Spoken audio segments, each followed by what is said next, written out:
Welcome to ARK. So I'm going to be doing here, I'm going to be covering the Dino Storage V2 mod, which is basically from player's point of view, these items here, the soul traps, the soul terminal, the soul gun and the soul finder. And I'm going to be going over the features that are most useful for a player, particularly as I've been playing on the Chaos Gaming Primal Fear server cluster. Now the first item you're going to encounter would be the soul traps. Now when you first craft the soul traps, what you're going to find is they turn up in like a stack like this, which you can't use directly. So what you're going to do with this stack is if you just use on it or press E or convert, you'll get individual soul balls. These individual soul balls you can then put in your quick bar or just equip as a tool directly. And then you can use these to pick up a dinosaur, much like a cryopod or like a pokeball, which is highly useful. So you get close enough, about riding distance. Then press your left mouse button for primary attack and it'll pick up your dinosaur. You can then store this, you can carry it around, transfer it or whatever, and then equip it again, and then you can throw it back out, like so. If you're holding a Pokeball or Soul Trap, you can hold the reload button to get an empty one, or you can hold the control key to get a radial menu, and then you can pick wherever you want from here. Let's say I want my Tranodon, like so. And then again, to get it back, just hold R, like so. A couple more things to mention about these soul traps. So you have the icon for the dinosaur. This works for all the vanilla ones, but what happens is a lot of modded ones like this Dark Griffin here, unfortunately the Dino Storage mod doesn't have like icons for them, so you'll just have question marks.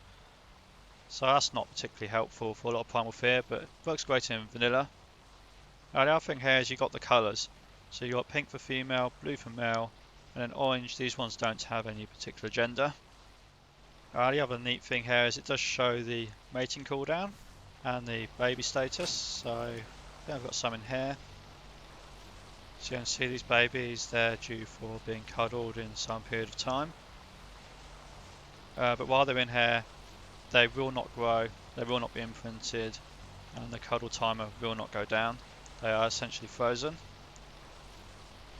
Likewise, however, for mating interval, the mating interval will go down on a soul trap dinosaur, so I can just leave these here for 3 hours and I can breed them again. I don't have to leave them out. The other cool thing about these soul traps is that a dinosaur does not eat food while it's trapped, so you don't need to put food in here, you don't need to constantly feed them. They'll just stay quite happily with how much food they had when you trapped them. And if you look at the tooltip, it shows some useful information. You've got the type of dinosaur, the level. In the case of children, you can see the maturity rating and so forth. It does save the stance, so whatever stance I had when I soul trapped it is the stance I'll have when I throw them back out. So a lot of these I put onto passive, but some of the like new ones they defaulted to attack your target, so just be aware of that. And quite conveniently, especially if you don't have like a super telescope thing, which we do actually have on Chaos Gaming, is it shows the exact levels for each of the stats, including the base levels and how many you trained. So if I found a dinosaur I trained some levels in, you can see health start at 21, I put another 24 levels into it, and then it shows its current and maximum hit points. Now the main point of these is essentially the range. So from here I'm fine, but from like over here, you can see I get the animation, but it doesn't actually pick up the dinosaur. Now it's not too much of a problem in like a house like this, but if you're picking up lots of stuff, it's a bit of a pain. And more importantly, if there was like something attacking this, maybe I couldn't get close. Maybe I'd actually die if I tried to get close. Then that's not so great. So the next item you'd probably come across is the soul gun. And this is basically what it says, it's a gun, which uses the soul traps. So this has a lot more range. I can stand actually even further away than this and just shoot my dinosaur to pick it up, and it uses one of the soul traps. If you miss, although it plays animation and they like smash against the wall or whatever, it's not actually consuming my soul traps. And this has similar control menu to switch to a soul ball. Now the next really useful item is the soul terminal. I've got a few of these around. So the soul terminal, the most basic function is it's just a place you can put your souls. but it also has many automation options if you go to options and automation. So fertilized egg collection is what I've got actually on this one. And what this would do is if something laid an egg, which I'll get to in a moment, it would pick it up. Moving on to the next one. Fertilized egg incubation. Again, I'll get to that quickly on breeding, but basically it just incubates eggs. First useful one. Here initially there will be unfertilized egg generation because you probably want a lot of kibble. And you could leave your dinosaurs around and you have to go and try and pick the eggs up before they despawn. But you just put your in here instead, and they'll just lay their eggs inside the terminal. And the rate of generation is going to be the same as if they're left in the wild and you picked up all the eggs. This includes getting a bonus for having a male mate and having an oviraptor, which is in here somewhere. There we go, one oviraptor. Going on to the next item here. Passive generation. This is when the dinosaur generates something within its inventory, rather than dropping it as like an egg or like poop. So an example would be here, I've got my basil friend, and that's just generating oil. So that's passive generation. As you can see, this is the only thing turned on in this case. Misc poop generation is again a bit special. This is stuff that drops like poop or eggs, but is not an egg and cannot be made into fertilizer. An example of that would be a snail dropping cementing paste, or well, its own variety of paste. And again, just to prove that, this is the only thing I had turned on here.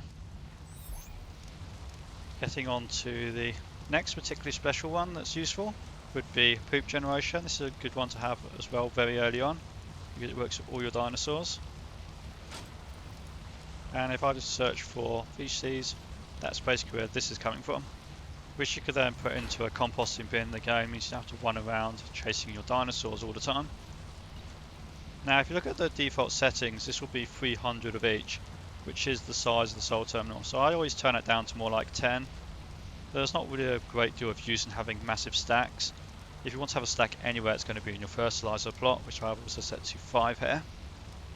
Now to get the feces turned into fertilizer, you can simply add a dung beetle. And that follows a train of thought. Anything that the dinosaur can generate in the world, it should be able to generate it inside the soul terminal. And that has a separate conversion toggle, which is this one. Similar for Granodons, you can have them seed fruit.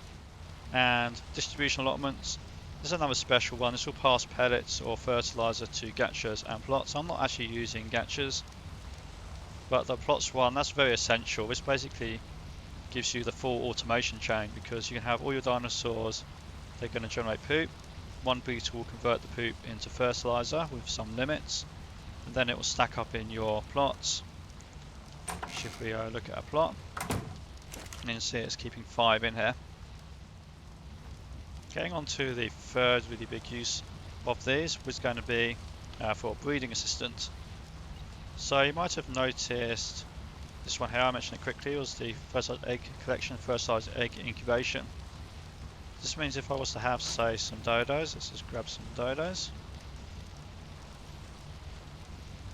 And I can throw them out like I showed earlier.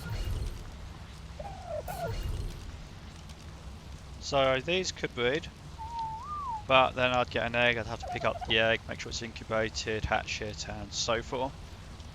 So what I'm going to do instead is, I've got my options turned on in there. I'm going to go to newborn auto trap, and I'm going to make sure it's set to enable to auto trap the newborns.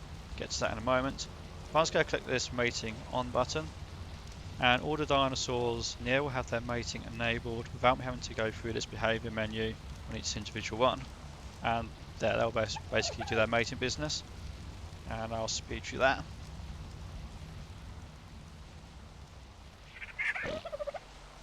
Okay, so that's now. I'm just going to change the gamma because apparently S Plus decided it's time to be dark. So as you can see, the egg disappeared pretty quickly. There's a special item that, just because of the time I happen to be filming this, so that wouldn't normally be an issue. But my egg did go straight in here this moment it laid, and so now I can find it here, and it's also incubated it.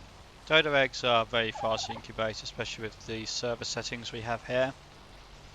But if even it took like longer, like hours, it would slowly make its way through. So then what I can do if I want to hatch it, someone's going to drop the egg. And it was right on the edge of incubation. I have to in the right temperature.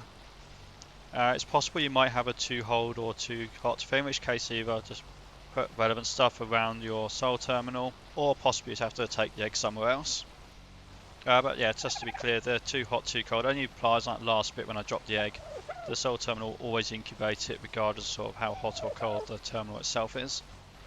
And with the water trap, so you make sure you have some soul traps in the terminal, and then as soon as the egg hatched, or as soon as something like a griffin does a live birth, this is going to pick them up straight away.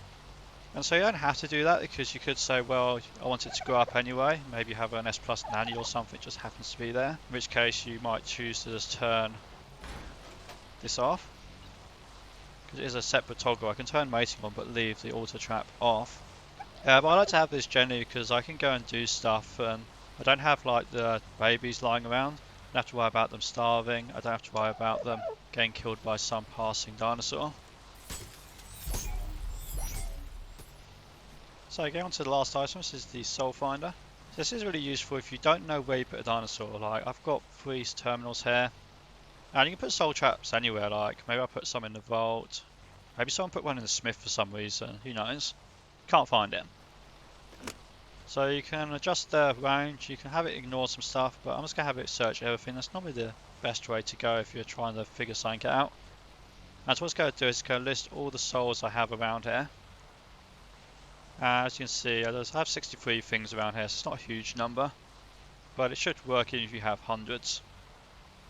And then you can just search. It's like an advanced search, so you've got some examples there. Or you can just like do the most obvious thing, like where's my Dark Griffin? As I see, they're all in a soul terminal right now. And then if I was to take one of these Dark Griffins, now let's go, yeah, put it in here. Somewhere kind of done. And search again. I should now find those 2, and it says Primal Smithy. Now you'll notice it didn't actually show them in my character before. It does not show ones that players are holding. So that's a sign to bear in mind. If you really can't find it, like do check if any of your tribe mates just happen to like have it or trying to sneak off with it, because it won't show a player has it. Now, maybe you can't work out, like, I didn't rename my soul terminals, all called the same thing. Maybe you have like 50 storage boxes, or you just can't be bothered to walk over to it. You can also just click on this and it will transfer it over to your character, and as I said, since it doesn't scan characters, that disappeared as soon as I did it. So if you found this video useful, be sure to press the thumbs up icon, subscribe and push the notification icon for future videos.